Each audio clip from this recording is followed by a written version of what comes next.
तक पगार नहीं मिला, उसको भी अभी इधर बैठा था कैंप में, उसको वो पानी भी नहीं मिलता है, बिजली भी नहीं दे सकता है, खाना भी बराबर नहीं देता है, तो हम लोग इधर क्या करते हैं? हम लोग इधर फंस गया तो कोई भी देखने वाला नहीं है। नाम ऊपर से गिर गया था, 2 माला से ऊपर गिर गया था 2008 में पहला।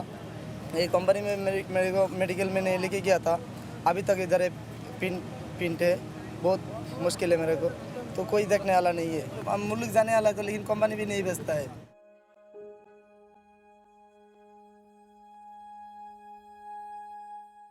I'm Aishwarya Joshi. I'm an architect by profession. I lost my parents when I was 15, growing up alone, and that really made me the person who I am. I came to Dubai in 2005. The journey has been really great. Dubai has been home for me. At the Palm Jumeirah, we were the lead architects. During my interactions on site, I came in touch with a lot of migrant workers, day in and day out. Even when I was not inspecting, I could see them lying on cardboards or weird locations and pockets on site, trying to actually get some shade or generally sharing their food. There was a lot of things that I saw which generally people don't see unless they actually go to a labor camp. As an architect, I had easy access to thousands of laborers here, day in and day out.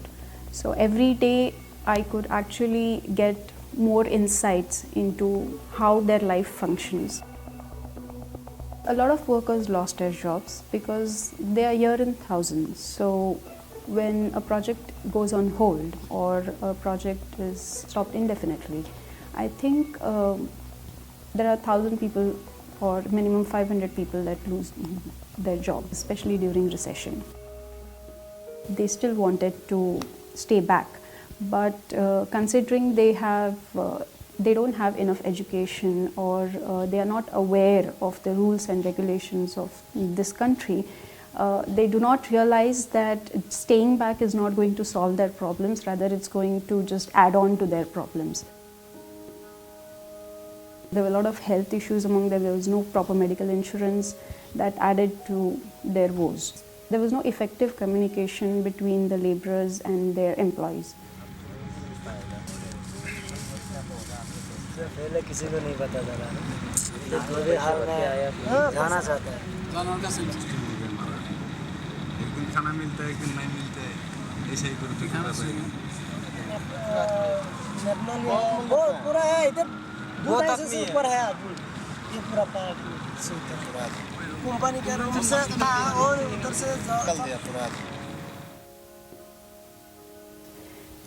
That gave rise to a lot of illegal actions here, especially in the labor camps, where there was a lot of money laundering, there was a lot of stealing from their roommates, there were a lot of fights, there were a lot of people who went into depression, there were suicidal cases, property was destroyed in certain labor camps out of frustration, anger, there was a lot of alcoholic cases.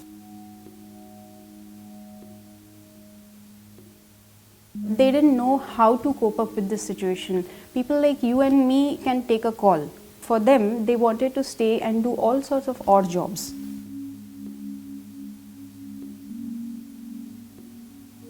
Anything that can give them a little bit of money to just even buy a telephone card.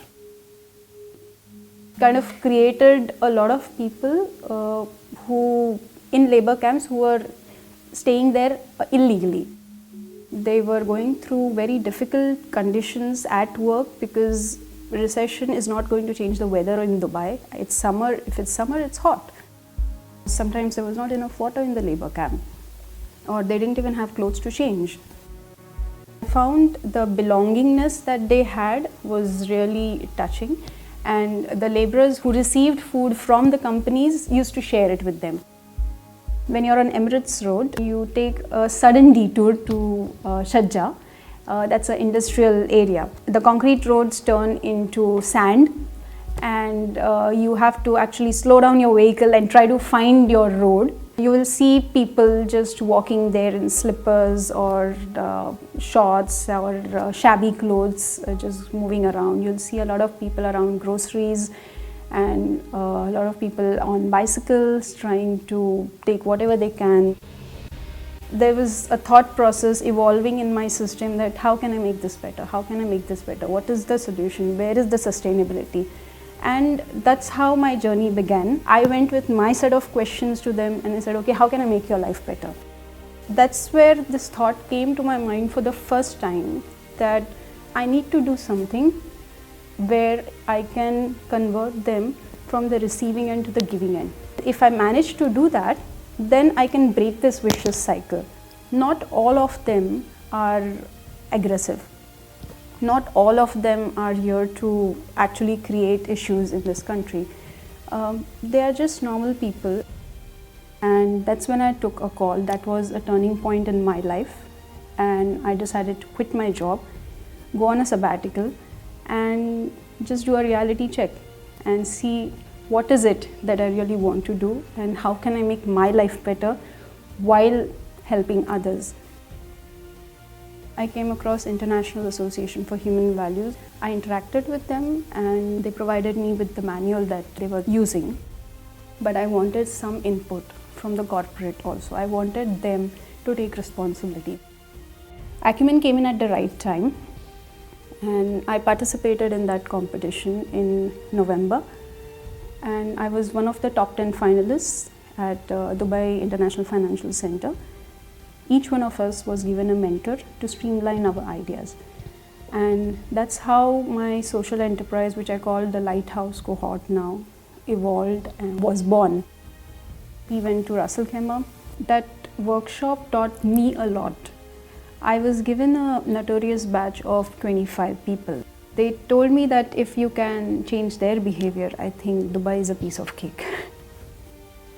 A lot of them were sitting there out of stress. What I realized is they were not bad or they were not really notorious.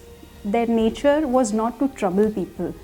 They were going through a certain transition in their life, and once they got direction, once they got a solution to their problem, or at least when they saw the light at the end of the tunnel, they were happy to take that step towards a solution.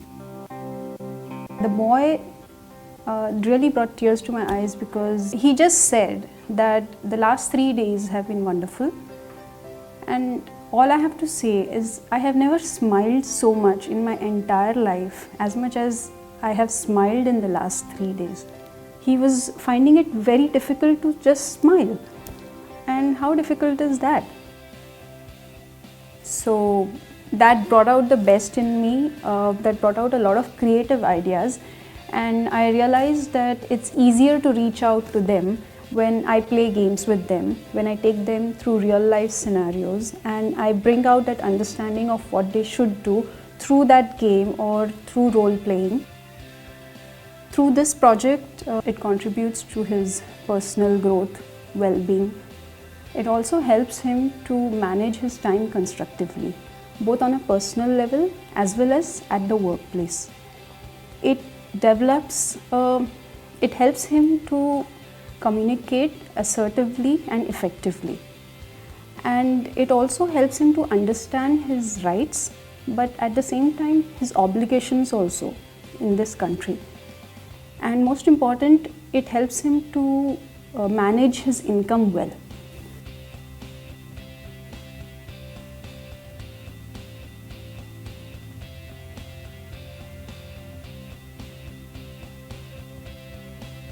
I want to take this model to all these companies, and it is so easy to weave it around their CSR programs.